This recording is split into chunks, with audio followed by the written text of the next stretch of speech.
எத்தனை பேரை இந்த காந்தா சந்திச்சது? சில பேரை சந்திக்கிறப்ப நான் பெரும்பாலுமா அவங்க சொன்ன முயற்சி செஞ்சது எனக்கு என்ன அப்படின்னா, சினிமா பத்தி சினிமா எடுக்க வேணாம். ஓகே.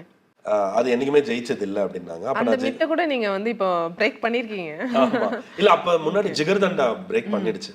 சோ நான் ஜிகர்தண்டாவ தான் வந்து ஒரு ரீசனா சொல்லுவேன். ரீசனா வச்சிருக்கீங்க. ஓகே. இல்லையே ஜிகர்தண்டா சரியா போச்சு அப்படின்னா, அது அந்த மாரி 1, 2 வரும்.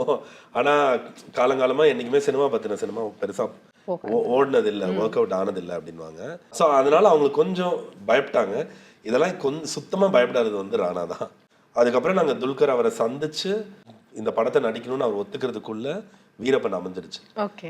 அதனால துல்கர் அவர் வந்து எனக்காக பொறுமையா இருந்தாரு. அவர் இந்த படம் நடக்கணும்.